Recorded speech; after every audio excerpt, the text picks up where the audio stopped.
चलिए, तो नदियों के बारे में, छत्तीसगढ़ की नदियों के बारे में हम पढ़ रहे हैं और छत्तीसगढ़ के भूगोल में अगले वीडियो में हम देख लेते हैं कि नदी के किनारे कौन कौन से शहर, कौन कौन से नदियों के किनारे में बसा हुआ है।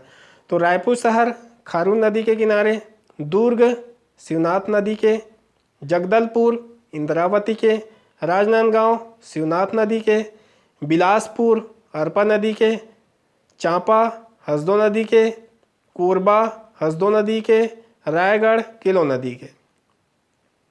वैसे ही कांकेर दूध नदी के, कोंडागांव नारंगी नदी के, कोटा सबरी नदी के, दंतेवाड़ा डंकिनी शंखिनी के, शिवरी नारायण महानदी के, राजिम सिरपुर आरंग, ये सब के सब महानदी के किनारे बसा हुआ है।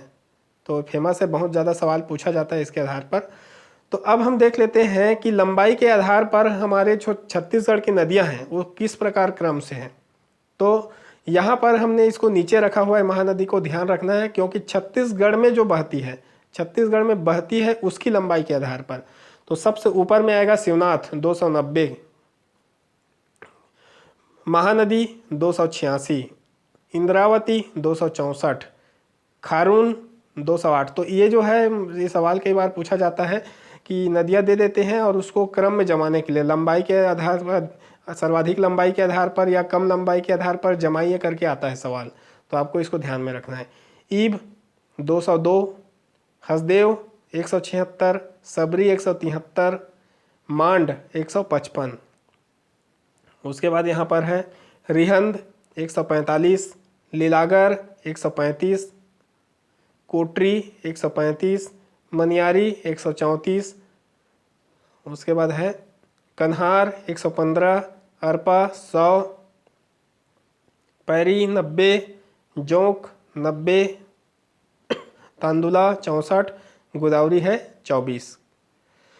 उसके बाद हम पढ़ते हैं छत्तीसगढ़ के जलप्रपात के बारे में। तो छत्तीसगढ़ के जो फेमस जलप्रपात है जिससे संबंधित सवाल पूछा जाता है उसको हम देख लेते हैं।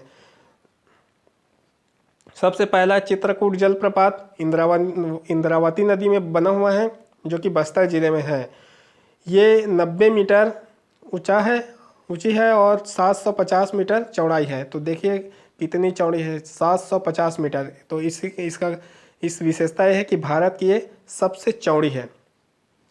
तो भारत के स्तर पे जो अगर छत्तीसगढ़ में कोई विशेष बात है तो उससे संबंधित सवाल पूछा जाता है। तो इस प्रकार से ये बहुत इंपॉर्टेंट हो जाता है। उसके बाद है तीरथगढ़। तीरथगढ़ में है मुनगाबहार नदी और वहाँ पर जो बस्तर पर है ये 300 फीट इसकी ऊंचाई है। और छत्तीसगढ़ का यदि कहा जाए तो सबसे ऊंचा जलप्रपात है तीरथगढ़।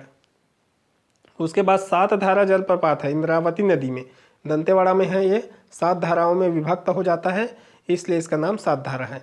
चित्रधारा तावड़ा घुमा नदी पर है बस्तर में। उसके बाद है मलाज कुंडलम दूध नदी पर है कांकेर में। दूध नदी का उद्गम यहीं से हुआ है।